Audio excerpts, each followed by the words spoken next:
ಸತ್ಯ ಹೊಸ್ತಿಲು ದಾಟುವವರೆಗೆ ಸುಳ್ಳು ಊರೆಲ್ಲ ಸುತ್ತು ಬಂದಿತ್ತಂತೆ. ಹಾಗೆ ಗೋಪಾಲಕೃಷ್ಣ ರಾಮಚಂದ್ರ ನಾಯಕರು ನಿನ್ನೆ ಕಾರವಾರದಲ್ಲಿ ಇಲ್ಲ ಸಲ್ಲದ ಸುಳ್ಳುಗಳನ್ನೇ ಸೃಷ್ಟಿಸಿಕೊಂಡು ಪತ್ರಿಕಾಗೋಷ್ಠಿಯಲ್ಲಿ ಹೇಳಿರುವುದು ಕಂಡು ಬರ್ತದೆ. ಮೊದಲನೇದಾಗಿ ಅವರು ಹೇಳಿರುವಂತಹ ಸುಳ್ಳು ಅಂತ ಹೇಳಿದ್ರೆ, ಒಂದಿಗೆ ಊರಿನ ಗ್ರಾಮಸ್ಥರು ನನಗೆ ಆಹ್ವಾನವನ್ನೇ ನೀಡಿರಲಿಲ್ಲ ಅನ್ನುವಂತ ಮಾತನ್ನು ಹೇಳಿದ್ದಾರೆ. ನಿನ್ನೆ ಇಡೀ ಒಂದಿಗೆ ಊರಿನ ಗ್ರಾಮಸ್ಥರು ಬಂದು ಪೊಲೀಸರಿಗೆ ಮನವಿಯನ್ನ ಕೊಟ್ಟು ನಾಗರಾಜ್ ನಾಯ್ಕರವ್ರನ್ನ ಅತಿಥಿಗಳನ್ನಾಗಿ ಕರೆಸಬೇಕಂತ ಹೇಳಿ ನಾವೇ ನಿರ್ಧರಿಸಿದ್ವಿ, ನಾವೇ ಆಹ್ವಾನ ಕೊಟ್ವಿ. ನಮ್ಮ ಆಹ್ವಾನದ ಮೇಲೆ ಆತ ಬಂದಿದ್ದ ನಾಗರಾಜ್ ನಾಯ್ಕರು ಬಂದಿದ್ದಾರೆ. ಮತ್ತು ಗೋಪಾಲಕೃಷ್ಣ ನಾಯ್ಕರು ಪತ್ರಿಕಾಗೋಷ್ಠಿಯಲ್ಲಿ ಹೇಳಿರುವಂತಹದ್ದು ಸುಳ್ಳು ಎನ್ನುವಂತ ಮಾತನ್ನ ಹೇಳಿದ್ದಾರೆ.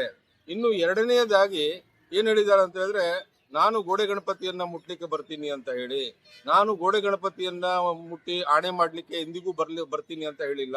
ನನ್ನ ಕಳೆದ ಪತ್ರಿಕಾಗೋಷ್ಠಿಯಲ್ಲಿ ಇರುವಂತ ಸಂಗತಿಗಳನ್ನ ಇನ್ನೊಮ್ಮೆ ತೆಗೆದು ನೋಡಿದ್ರೆ ಸ್ಪಷ್ಟವಾಗಿ ಗೋಚರಿಸ್ತದೆ. ನಾನೇನ್ ಹೇಳಿದ್ದೆ ಅಂತ ಹೇಳಿದ್ರೆ, ಒಂದಿಗೆ ಊರಿನಲ್ಲಿ ಶಾಂತವಾಗಿದ್ದ ಊರಿನಲ್ಲಿ ಕೆಲವು ಮಕ್ಕಳನ್ನ ಎತ್ತು ಕಟ್ಟಿಬಿಟ್ಟು ಇನ್ನು ಕೆಲವು ಮಕ್ಕಳ ಮೇಲೆ ಹಲ್ಲೆ ಮಾಡಿಸಿರುವಂತಹ ಘಟನೆಯಲ್ಲಿ ಇವನ ಹೆಸರು ಬಂದಿತ್ತು ಅಂತ ಹೇಳಿ. ಯಾಕಂದ್ರೆ ಇವನು ಚಿತಾವಣೆ ಮೇರೆಗೆ ಆಗಿರುವಂತದ್ದು. ಆವಾಗ ಇವನೇನ್ ಮಾಡಿದಾನೆ ಅಂತ ಹೇಳಿದ್ರೆ, ಪೊಲೀಸ್ ಠಾಣೆಯಲ್ಲಿ ಫಿರ್ಯಾದಿ ಮತ್ತು ಸಾಕ್ಷಿದಾರರನ್ನ ಇವನೇ ಇನ್ವೆಸ್ಟಿಗೇಷನ್ ಮಾಡಿದಾನೆ, ಇವನೇ ಎನ್ಕ್ವೈರಿ ಮಾಡಿದಾನೆ. ಎನ್ಕ್ವೈರಿ ಆಫೀಸರ್ ಎನ್ಕ್ವೈರಿ ಮಾಡ್ಲಿಲ್ಲ. ಇದು ಸುಳ್ಳು ಆದ್ರೆ ಆಣೆ ಮಾಡು, ಪಕ್ಕದಲ್ಲೇ ಗೋಡೆ ಗಣಪತಿ ಇದೆ ಅಂತ ಹೇಳಿದ್ರೆ ಬಿಟ್ರೆ ನಾನು ಬರ್ತೀನಿ ಅನ್ನುವಂತ ಮಾತನ್ನ ಎಂದಿಗೂ ಹೇಳಿಲ್ಲ. ಇವನಿಗೆ ಆಣೆ ಅಂತ ಹೇಳಿದ್ರೆ ಬಹಳ ಸುಲಭ ಆಗಿದೆ. ದೇವರ ಮೇಲೆ ಮಾಡುವಂತ ಪವಿತ್ರದ ಆಣೆ ಅಲ್ಲ. ಇವರಿಗೆ ₹1 16 ಆಣೆ ಆಣೆ ಅಂತ ತಿಳ್ಕೊಂಡಿದ್ದಾನೆ. ಇವನಿಗೆ ಆಣೆ ಅಂತ ಹೇಳಿದ್ರೆ ಬಹಳ ಸುಲಭ ಆಗಿದೆ.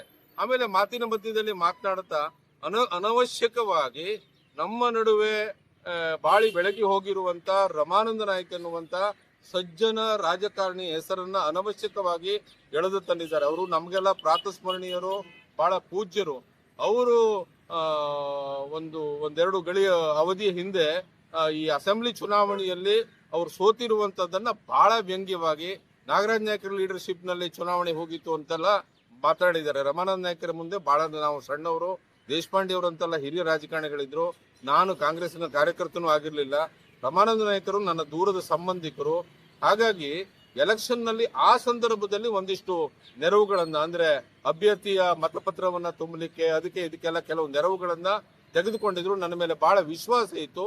ಕೆಲವೊಂದು ಇಂಪಾರ್ಟೆಂಟ್ ಸಂಗತಿಗಳನ್ನ ಸಹಿ ಹಾಕ್ಬೇಕಾಗಿರೋದು ಇಂಥದನ್ನೆಲ್ಲ ನನ್ನ ಹತ್ರ ಇಟ್ಟಿದ್ರು ಬಿಟ್ರೆ ನಾನು ಚುನಾವಣೆಯ ಸಾರಥ್ಯವನ್ನ ವಹಿಸಿಕೊಂಡಿರ್ಲಿಲ್ಲ.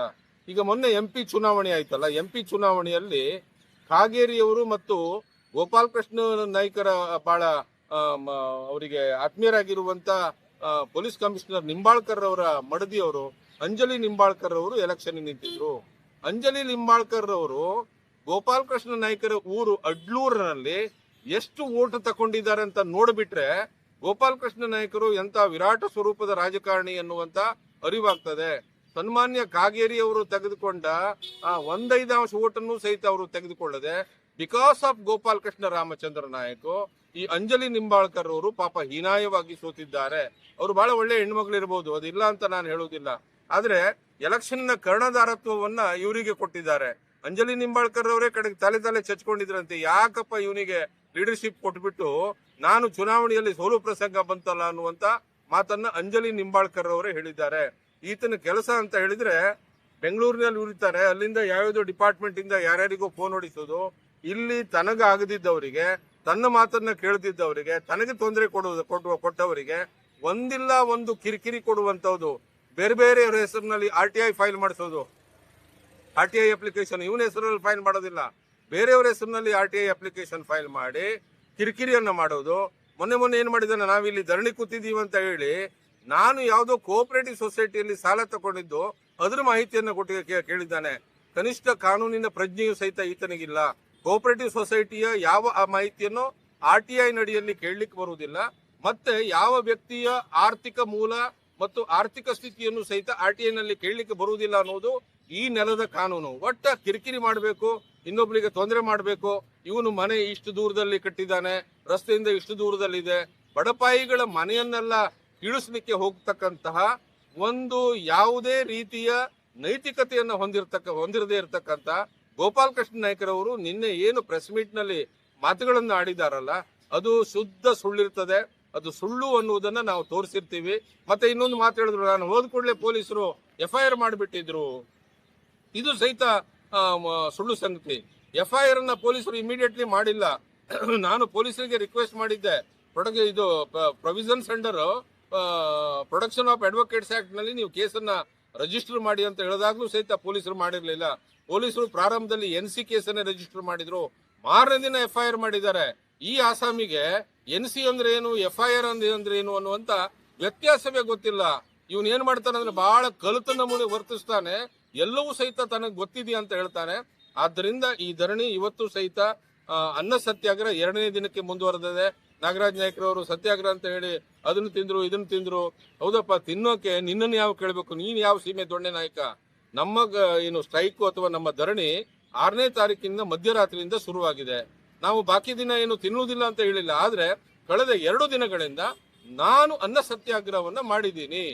ಅನ್ನ ಸತ್ಯಾಗ್ರಹವನ್ನ ಯಾಕೆ ಮಾಡಿದ್ದೀನಿ ಅಂತ ಹೇಳಿದ್ರೆ, ಪರಮೇಶ್ವರ್ ಅವರ ಹೆಸರನ್ನ ಹೇಳ್ಕೊಂಡು ಇಲ್ಲಿ ಆಟೋಟಾಪವನ್ನ ಮಾಡ್ತಿದ್ದೀರಲ್ಲ, ಅಂಕೋಲಾ ಪೊಲೀಸ್ ಸ್ಟೇಷನ್ ಚಾರ್ಜ್ ತಗೊಂಡಿದ್ಯಲ್ಲಪ್ಪ ನೀನು, ಅದನ್ನ ನಿಗ್ರಹಿಸಬೇಕು. ನನಗೊಬ್ಬನಿಗಾಗಲ್ಲ, ಇಡೀ ಸಮಾಜಕ್ಕಾಗಿ ನಾನು ಈ ಹೋರಾಟವನ್ನು ಮಾಡಿದ್ದೇನೆ.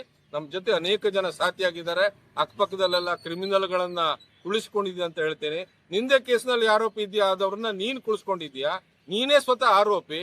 6-7 ಕೇಸ್ನಲ್ಲಿ ಆ ಬಡ ಹಾಲಕ್ಕಿ ಒಕ್ಕಲಿಗರ ಕುಟುಂಬಕ್ಕೆ ಸೇರಿರುವಂತ ವಸಂತ್ ಗೌಡ್ ಅನ್ನುವನಿಗೆ ಗನ್ನಿನಿಂದ ಹೊಡಿಲಿಕ್ಕೆ ಹೋಗಿ 307 ಕೇಸ್ ಇದೆ.